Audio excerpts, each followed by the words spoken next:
What's up, everybody? Welcome back to my coverage of this year's GenreBlast 2023 Film Festival. Yesterday, I reviewed Livescream, which was a 2018 horror screen live film, because I was preparing to watch this, Livescreamers. And I hadn't yet seen the original, so I had to go back and watch that. Now, after I watched that film, I can tell you right out of the gate that Livescreamers immediately became my highest anticipated film of the festival.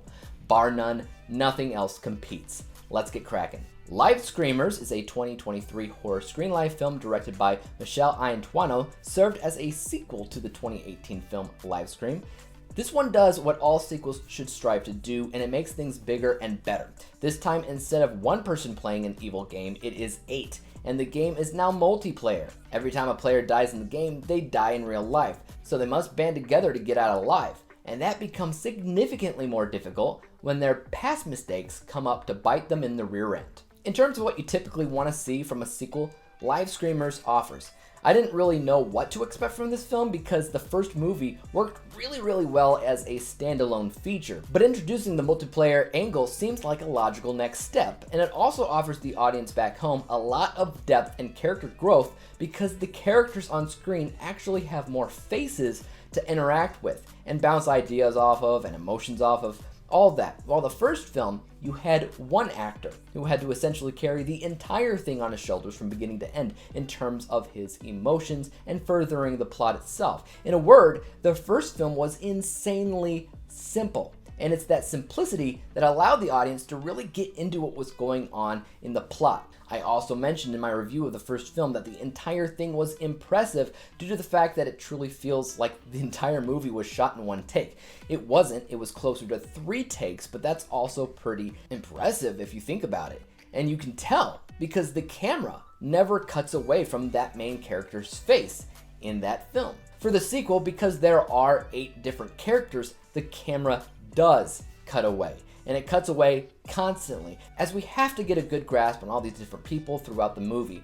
But from what I understand, behind the scenes, the film was still shot in like 15 to 25 minute long sequences, and all the actors are playing their roles and saying their lines like they're essentially in a theatrical play. You just can't tell because visually it does cut from one person to the next. So they didn't necessarily have to do it that way, but it is an interesting factoid anyway.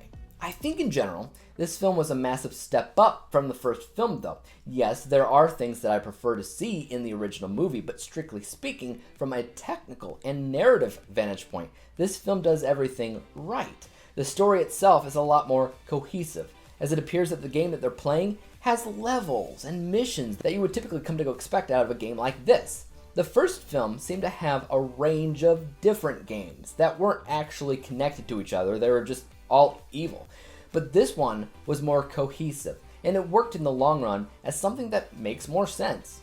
Also, by including 8 players in a big multiplayer event type thing, that helped it feel more authentic and grounded, as the entire thing wasn't just put on the shoulders of one guy playing a single game. It was split among all these different people, allowing for character depth and development, like I mentioned before, to flourish, and for past trauma to make its way to the surface in a way that sometimes reminded me of Saw 2, when that film had a bunch of different people discovering different things about these people around them, their past, and how they're all kind of connected. Very cool stuff. Behind the scenes, this film differed from the original because in that first film, the director crafted these video game levels personally, that she recorded the gameplay and simply had the main actor react to that gameplay as if he was playing it. Very simple stuff. In this film, the director created the gameplay after she shot the movie, and she had to match it to the actor's reactions, which was significantly more difficult to pull off. But she did it anyway, and she did really well. Because once again, the entire thing feels legitimately like these people are indeed playing an actual video game. It just so happens to be evil. But not only that, but the graphics have definitely improved for the game. And because everybody had to react similarly, I would say that the film feels more like the threat's real than the first ever did, which is a great feeling to have. The only real negative that I have about this film is the title Livescreamers, because they aren't live streaming.